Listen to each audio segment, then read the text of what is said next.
इसके पूर्व सुना कि हुंडी लिखने के पश्चात नरसिंह राम जी भगवान के चरणों में लौट गए और कब तक इस स्थिति में पड़े रहे उनकी उसे स्वयं ही उनकी खबर ना रही। दूसरे दिन प्रातः काल से ही जाति भोज की तैयारी होने लगी। आवश्यक सब सामग्री बाजार से आ गई और बड़ी धूमधाम के साथ 2 दिनों तक लगातार जाति भोजन होता है। जाति भर के सब लोग बड़े संतुष्ट हुए। चारों तीर्थ यात्री यथा समय द्वारका पहुंच गए। उन्होंने भगवान द्वारकाधीश के दर्शन करने के पश्चात हुंडी का रुपया लेने के लिए सेठ सामल शाह वसुदेव की खोज करना शुरू कर दिया। ये सामल शाह वसुदेव जी मतलब इसी के नाम पर हुंडी लिखे थे। सामल शाह मतलब सांवला राजा, कृष्ण और वासुदेव है ये। बाजार में पूछने पर किसी ने उस व्यापारी का पता नहीं बतलाया। तीर्थ यात्री बड़े चक्कर में पड़े। उनके मन में शंका हुई। उन्होंने सोचा कहीं उस भगत ने हम लोगों के साथ ठगी तो नहीं की, और यदि ऐसा हुआ तो जूनागढ़ में तो उसका घर है ही, वहां से कहां जाएगा, वहां तो उसे रुपया देना ही पड़ेगा। परंतु वह देखने में तो सत्पुरुष मालूम होता था, वह धोखा कैसे दे सकता है। लेकिन यहाँ तो शामल शाह सेठ का कोई नाम निशान भी नहीं है। इस तरह विचार करते हुए उन्होंने सेठ जी की खोज करने में सारा दिन व्यतीत कर दिया, परंतु किसी मनुष्य ने उस सेठ का नाम निशान तक नहीं बतलाया। यात्री बड़े निराश हुए। उन्होंने सोचा अब यहाँ सेठ का पता मिलना कठिन है, जूनागढ़ चलकर रुपया वसूल करना चाहिए। दूसरे दिन अमावस्या का पर्व होने के कारण द्वारिका में यात्रियों की बड़ी भीड़ भाड़ हो रही थी। पंडे लोग अपने यजमानों के पाप निवारणार्थ उन्हें विधि पूर्वक गोमती में स्नान करा रहे थे। भगवान के दर्शन पूजन के लिए लोग मंदिर में टूट पड़ते थे। सर्वत्र गोमती मैया की जय और भगवान द्वारिकाधीश जी की जय की ध्वनि से आकाश गूंज रहा था। इसी समय भक्त वत्सल भगवान भूधर भक्त का कार्य करने के लिए सेठ के रूप में प्रकट हो गए। उनके साथ मुनीम रूप में अक्रूर जी अपने साथ बही खाता और कलम दवात लिए हुए थे। उन्होंने मंदिर के पास ही एक छोटे से चबूतरे पर अपना आसन जमा दिया। इधर चारों यात्री गोमती स्नान करके भगवान के मंदिर में आए। वे भगवान के दर्शन कर मंदिर से निकले और जूनागढ़ चलने का विचार करने लगे। मंदिर से चलते ही रास्ते में उनकी दृष्टि इस नई गद्दी पर पड़ी। उन्होंने सोचा चलते चलते जरा यहाँ भी पूछ लें। उनमें से एक ने प्रश्न किया, सेठ जी आपका शुभ नाम क्या है?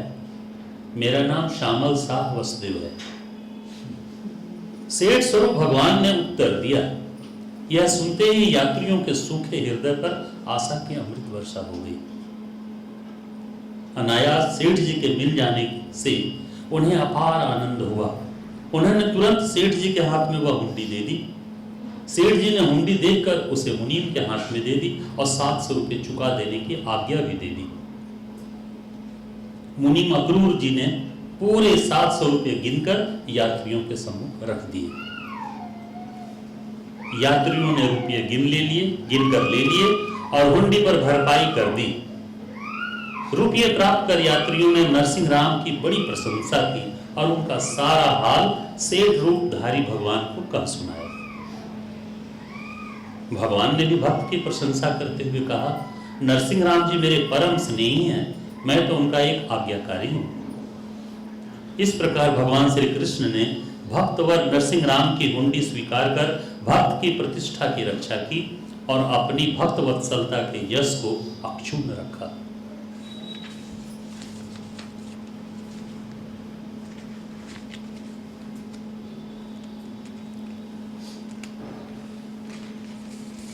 अब दूसरा शीर्षक कुंवरबाई का संसार चित्र। भारतीय जीवन की एक विशेष बात है कि संयुक्त परिवार की प्रथा, इस प्रथा ने किसी समय हमारे गृहस्थ जीवन को महान, उज्जवल और सुख शांति में बनाने में बड़ी सहायता की थी और आज भी अनेक स्थलों में इसके गुण देखे जाते हैं। परंतु हमारी अज्ञानतावश इस सुंदर प्रथा का भी एक दुष्परिणाम हमारे घरों में देखा जाता है और वह है गृह कलह। गृह कला मतलब क्या होता है? घर के अंदर विवाद झगड़ा, काहे? आपस में विचार करना मिलना, भाई भाई में, बहनों बहनों में। यहाँ पर परिवार की किस स्थिति की प्रशंसा की गई है? संयुक्त परिवार। संयुक्त। आज अधिकांश परिवार इस गृह कला के शिकार हो रहे हैं। इसके कारण गृह कला के मूल में क्या हो सकता है? स्वार्थ, त्याग की कमी। हम अगले को अपना प्रिय तो बनाना चाहते हैं कि अगला हमारे सुख दुख का साथी रहे, हमारे सुख दुख को समझे, हमारी भावना का कद्र करे, लेकिन हम ये भूल जाते हैं कि अगला भी हमसे अपेक्षा रख रहा होगा कि हमारे सुख दुख को समझे, हमारे साथ खड़ा रहे, हमारी भावना का कद्र करता रहे। जो सम्मिलित परिवार टूटता है, इसके पीछे है कि अगला हमारे सुख दुख को समझे और हमारी भावना का कद्र करे, पर हम आधा भूल जाते हैं कि हमें भी उसकी भावना का कद्र करना चाहिए और उसके सुख दुख को समझना चाहिए। ऐसा नहीं होता है क्या? इसी कारण झगड़ा होता है। अगला सोचता है कि हम इसके गर्दन को दबाकर इसको विवश करें कि वो हमारे सुख दुख को समझे और भावना की कद्र करे, और अगले के गर्दन में जितना दाब पड़ता है, जितना जबरदस्ती किया जाता है, उतना ही अगला बागी होता है और दूरी पैदा होती है। अगला भी सोच रहा है कि जो मेरा परिवार है वो हमारे दुख सुख को समझे और हमारी भावना का कद्र करे।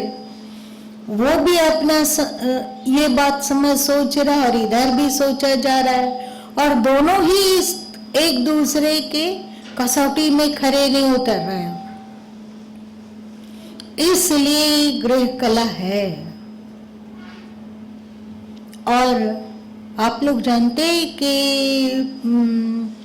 सम्मिलित परिवार में पहले अजीब अजीब हरकत होती थी, फिर भी लोगों के दिमाग में नहीं आता था कि हमें अलग होना है, क्योंकि ऐसा कुछ इस तरह का कोई चिड़िया का नाम ही नहीं था, इस तरह की कोई चिड़िया ही नहीं थी।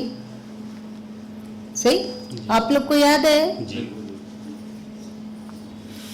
जो उसमें समर्थ होता था वो कमजोर को दबाता था, है ना?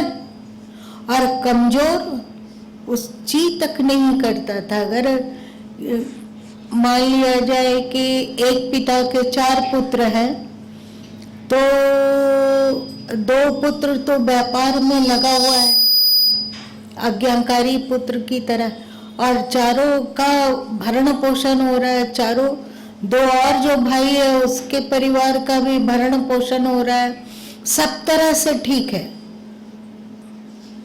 अब पिता क्या करता है कि यदि काम करने वाले कमाऊ पुत्र को अनदेखा उपेक्षित कर ज्यादा ध्यान अपने 2 अकमाऊ पुत्रों पर देने लग जाए और उनके लिए अलग तरह का भोजन और बड़े लोगों के लिए अलग तरीके का भोजन हो, उनके लिए अलग मापदंड हो, और बड़े जो काम कर रहे हैं उसके लिए अलग मापदंड हो।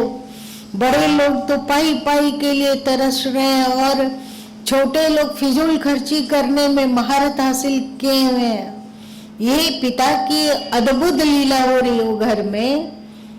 तो बड़े पुत्र जो कि पूरे घर का भार वहन कर रहे हैं, उनमें बगावत नहीं होता था।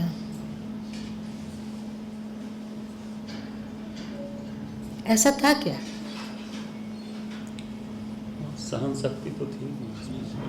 पिता के रहते हुए तो बगावत जल्दी नहीं किया।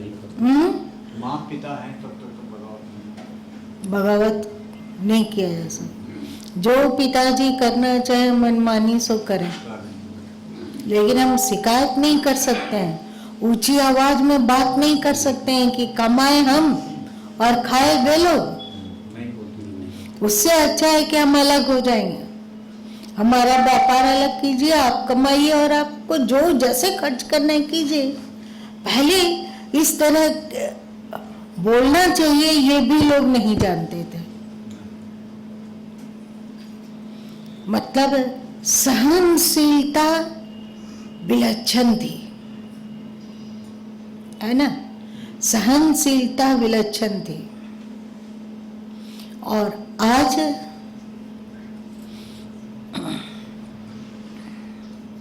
कितने सहनशील हैं लोग, है क्या? नहीं रहे, सहनशीलता नहीं।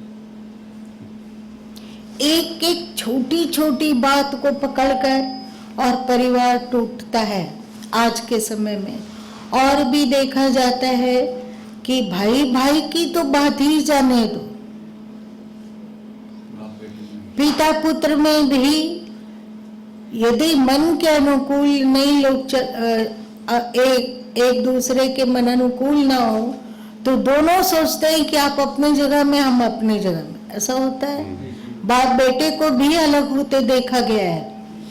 और बाप बेटे की तो बात ही जाने दीजिए। यदि पति पत्नी में भी एक दूसरे के स्वार्थ को पूरा करने की क्षमता ना हो तो क्या होता है? रिश्ता टूटा टूटी। तुम अपनी जगह में रहो, हम अपनी जगह में रहते हैं। और एक लाजवाब चीज है कि तुम अलग फिर अपना घर बसाओ, हम अपना अलग घर बसाते हैं। रिश्तों में दरक और रिश्तों में टूटन कहाँ से आ रहा है? सहनशीलता की कमी है।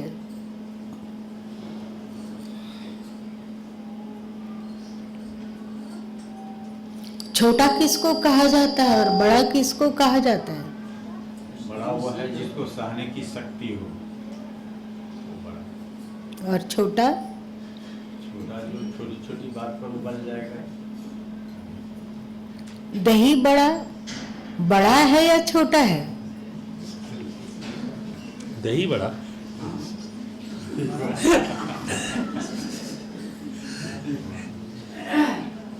भाई भाई और पिता में माँ दही बड़ा कर। अब बताइए तो दही बड़ा बड़ा है कि छोटा है? बड़ा ही है तो। कितना बड़ा होता है? उसका आकार कितना बड़ा है? 3 इंच डायमीटर का, और क्या? इतना बड़ा? 3 इंच, हाँ और क्या? इतना अब बड़ा। बस, हाँ बहुत बड़ा हुआ तो इतना बड़ा। हाँ बस। लेकिन उसको बड़ा कहा गया। उसको बड़ा क्यों रखे होंगे नाम हमारे पूर्वज लोग? दही में डूबा हुआ रहता है।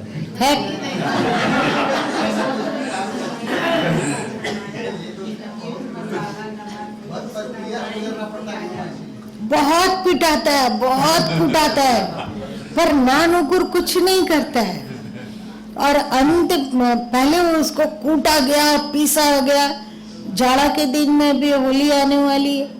पहले के समय में, होली के समय में भी ठंडा होता था, तो लोग दाल को इस ठिठुरते हुए ठंड में ठंडे पानी में डुबा कर रात भर छोड़ देते हैं। एक कम्बल तक भी उड़ाना नहीं कर्तव्य समझते हैं। दूसरे दिन फिर उन दालों को छान के दिया गया। उसके बाद भली भांति उसका कुटम्मस किया गया, मतलब पीसा गया। उसके ऊपर उसमें फिर मसाला डाला गया। उसके ऊपर खौलते हुए तेल में उसको डाल दिया गया। आग में खौलते हुए तेल में डाल दिया गया। और उसके बाद भी लोगों का मन नहीं भरा तो उसमें एकदम मिर्च का पाउडर झोंका गया, खट्टा डाला गया, मिर्च का पाउडर झोंका गया, नमक झोंका गया, तब वो बना बड़ा। सदगुरु कबीर साहब बोले न कि क्षमा बड़न को चाहिए, छोटन को उत्पात। भृगु जो मारी लात से क्या घटी गयो?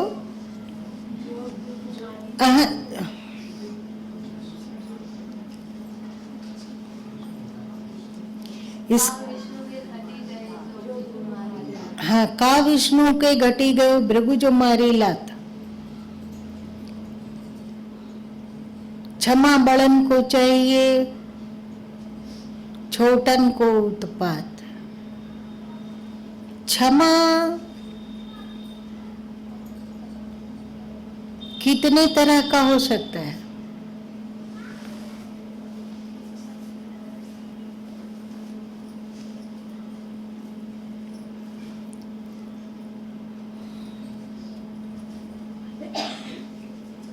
मोह मुक्त होकर क्षमा करना और मोह युक्त होकर क्षमा करना, दोनों में कुछ अंतर है या एक ही है?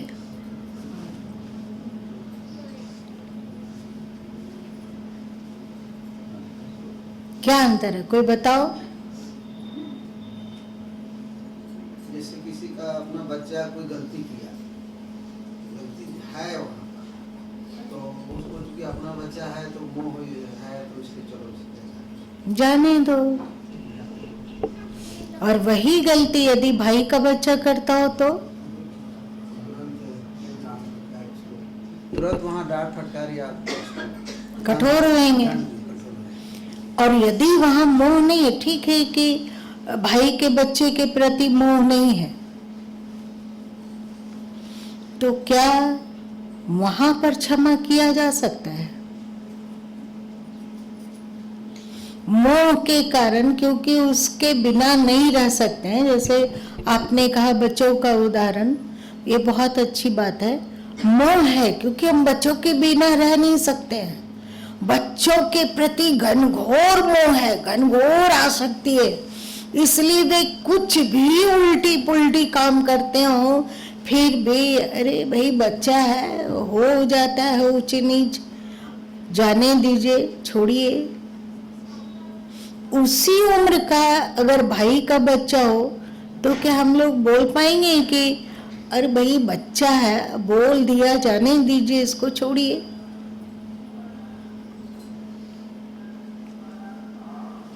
तो मोह से मुक्त होकर जो क्षमा किया जाता है वो क्षमा नहीं है, क्षमा दैविक वृत्ति है, इस बात को समझिए।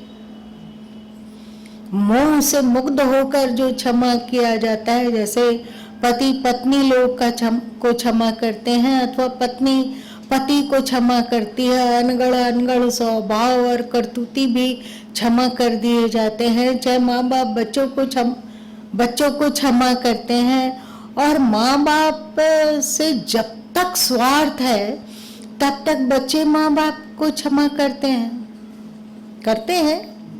और जब मोह नहीं है, कोई स्वार्थ नहीं है, उसके बाद भी क्षमा होना, कहाँ तक क्षमा किया जाए और कहाँ क्षमा ना किया जाए, ये धर्म से निर्धारित हो। ऐसा क्षमाशील हम लोगों में से यहाँ कौन कौन है? ढपोरी संघ की तरह बजना मत। ढपोरी संघ की तरह बजना मत मतलब क्या? वाहवाही लूटने के लिए हाथ मत खड़ा करो, प्रशंसा के लिए हाथ मत खड़ा करो। सोचो कि हम लोगों की क्षमाशीलता वहीं तक सीमित नहीं है जहां तक कि हमारा स्वार्थ अथवा जहां तक हमारा मोह है। बताओ बहन लोग,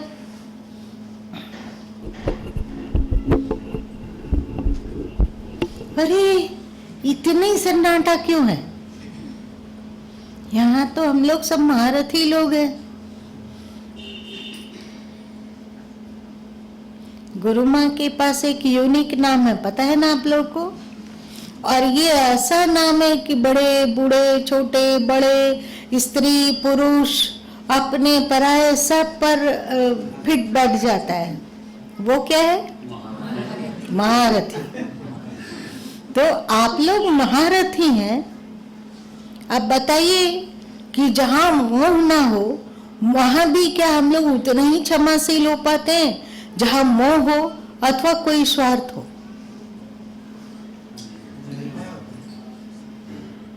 मतलब हम लोग की क्षमाशीलता मोह के आधार पर टिका हुआ है। मोह के आधार पर टिका हुआ अथवा स्वार्थ के आधार पर टिका हुआ क्षमाशीलता कोई क्षमाशीलता नहीं है।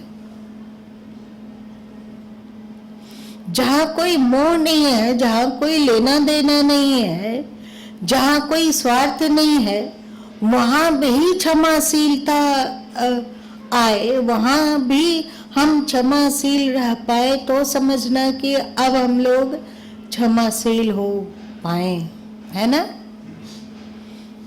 आज जहां मोह है वहां तो एकदम पहले की तुलना में और ज्यादा बढ़ गया है। आप लोग याद कीजिए कि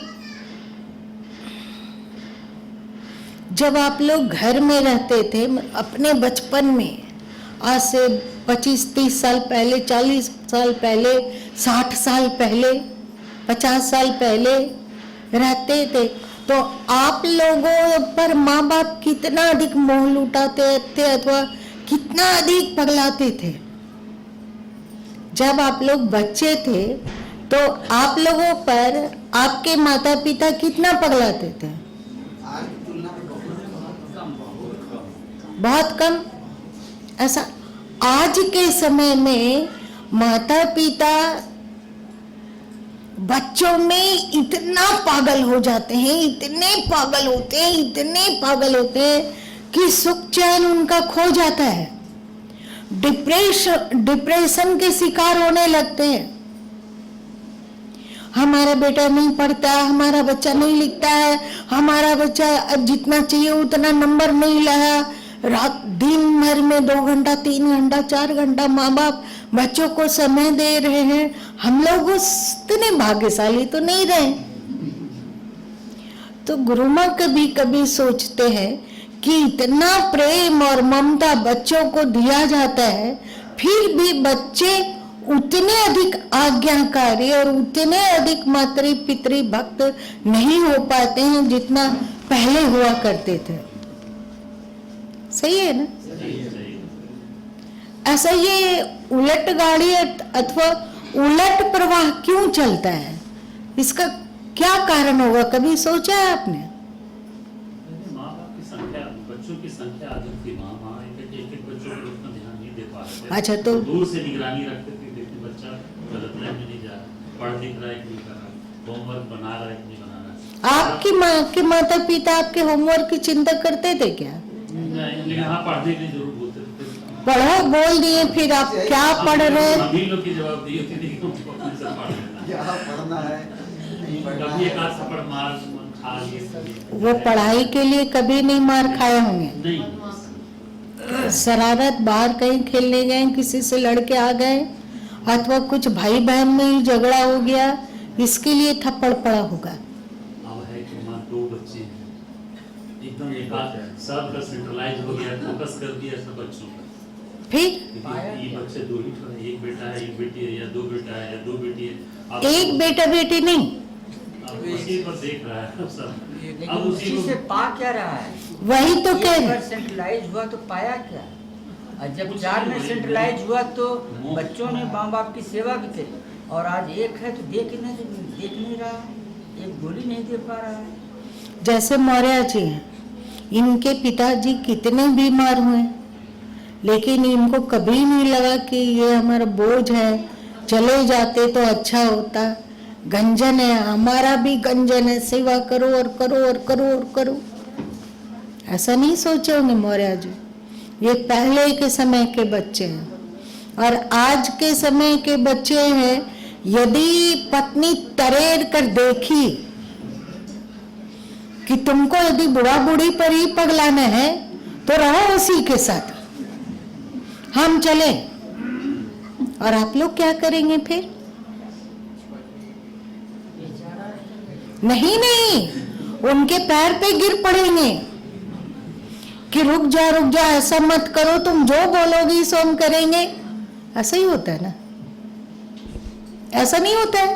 माँ बाप का तो सेवा कैसे भी करना ही है, तुम्हारे घर में होता होगा, जो दुनिया है अभी तुम घर देखो, वृद्धाश्रम में जाके देखो कि कितने बूढ़े बूढ़िया लोग रह रहे हैं, और आगे से अच्छे अच्छे घर के लोग। नौकरी करने वाले क्लास 1 अफसर के माँ बाप अनाथालय में बेचारे अनाथालय में गुजार रहे हैं। ये क्या हो रहा है?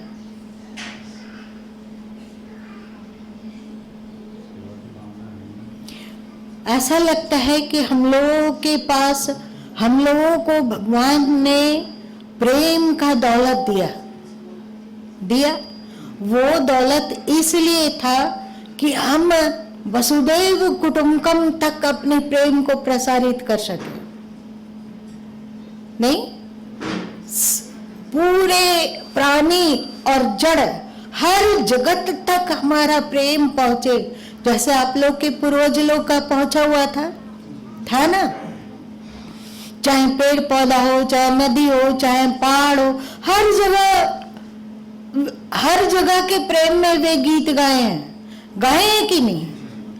या ग्रह नक्षत्र हो या फिर जीवित प्राणी हो, हर के लिए प्रेम था।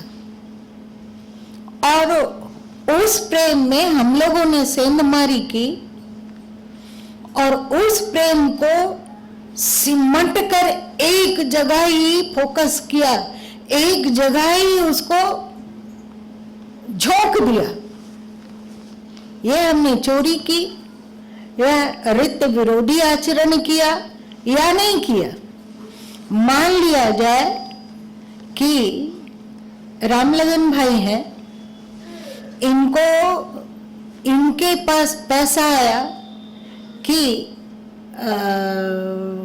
क्या कहते हैं, होली के समय में बोनस सभी इनके अधीनस्थ कर्मचारियों को मिले। इस निमित्त सरकार ने आपके जिम्मे एक बड़ी राशि को दिया और आप उस राशि में से गबन कर गए और अपने लिए रख लिए और अपने 1 2 3 4 परिचितों को खूब बोनस बांटे और बाकी सबको धत्ता दिखा दिए। तो आप दंड के भागी बनेंगे या पुरस्कार के भागी बनेंगे? पक्का ना?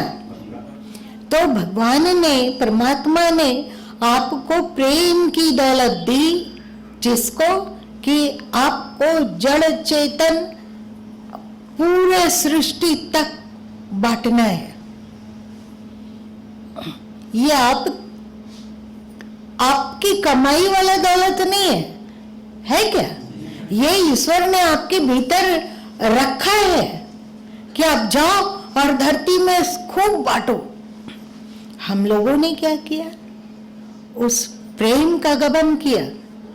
उस प्रेम को 2-4 जिसे हम अपना मानते हैं उसके प्रति तो पूरा का पूरा झोंक दिए और बाकी पड़ोस में कोई मर रहा हो तो हमारा ही भाई दुखी हो, हमारा ही भतीजा परेशान हो, कहीं कुछ भी नहीं है। हमारे माता पिता को भी हमारे प्रेम की जरूरत है, लेकिन वो कुछ भी नहीं है। माता पिता का गुण तभी तक गाया जा रहा है आज के समय में जब तक कि उसका फेरा नहीं हो गया है।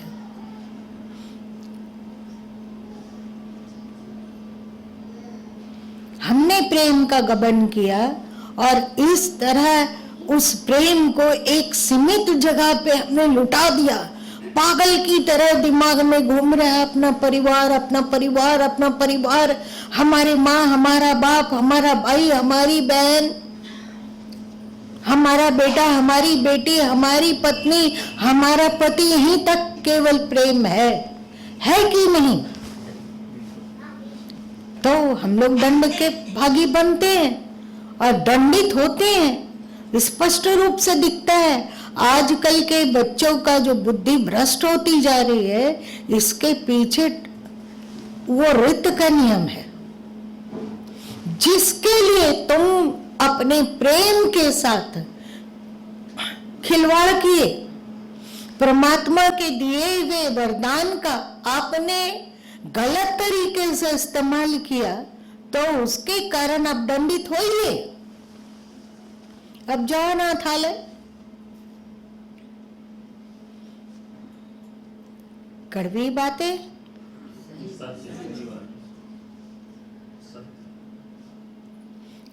आप लोग बोल सकेंगे कि हमारा प्रेम विराट है? बोल सकेंगे?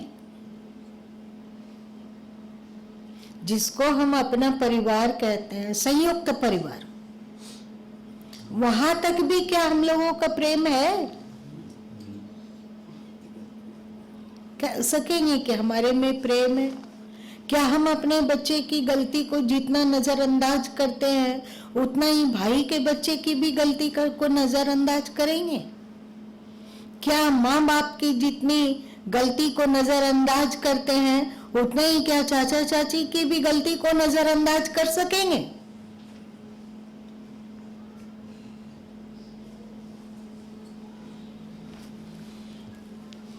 अब क्या करें? आज यही सत्संग को बंद कर देना चाहिए।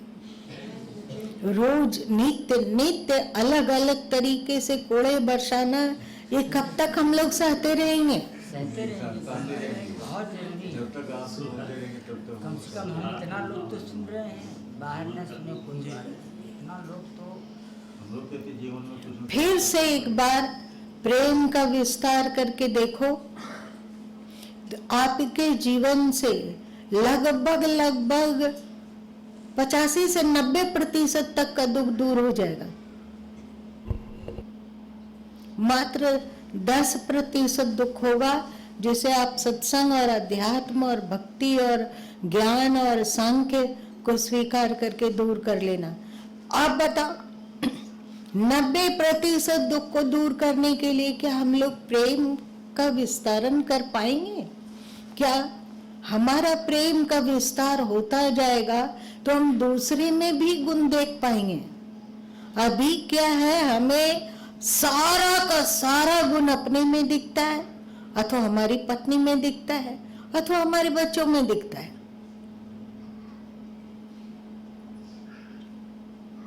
ऐसा नहीं होता है? कोई कम से कम दृढ़ता से तो बोलो कि ऐसा नहीं होता है। जोर से चिल्ला के बोलो। ऐसा ही होता है बोलेगा कि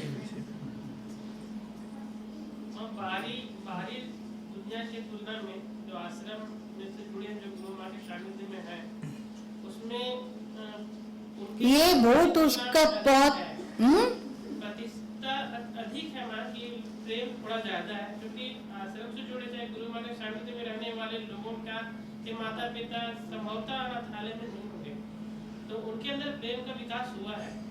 और जो आज संसार का हाल है, जो वहाँ आपको देखा जैसा बदलाव है, हम लोग शायद वैसे नहीं है, थोड़ा सा बढ़ बहुत अच्छा। ये भी इतना थोड़ा सा भी अच्छे हैं तो बहुत अच्छी बात है, ये गौरव की बात है मेरे लिए।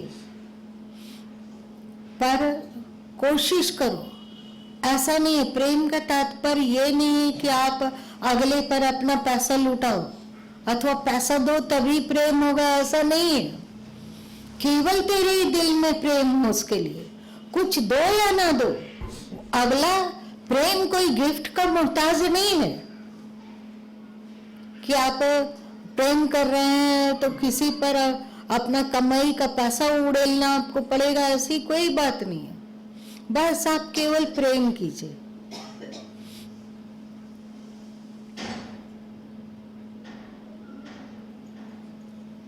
आप लोग जानते हैं ना, आपके ऋषि महर्षि लोग इतने प्रेमवान हो जाते थे, इतने प्रेमवान हो जाते थे कि उनके सानिध्य में रहने वाले जंगली जानवर भी प्रेम पूर्ण होने लग जाते थे। आप लोग सुने ना कि एक ही नदी में बाघ और बकरी पानी पीते थे और एक दूसरे के प्रति हिंसा भाव नहीं आता था, लोग अपनी हिंसा वृत्ति को भूल जाते थे। तो हम लोगों में भी इतना प्रेम का विकास हो कि मैं तू ये वो सब कुछ को भूल जाए और बस प्रेम है, प्रेम है। इसलिए प्रेम करते हैं। गाली जो दे रहा है क्योंकि प्रेम के अतिरिक्त पास में कुछ है ही नहीं, तो जो गाली दे रहे हैं उसको भी यदि कुछ दे पाएंगे तो वो प्रेम ही दे पाएंगे, और कुछ है ही नहीं तो कहां से लाए। ये सब क्यों बोल रहे हैं अरुण जी, जरा पढ़ के सुनाइए तो।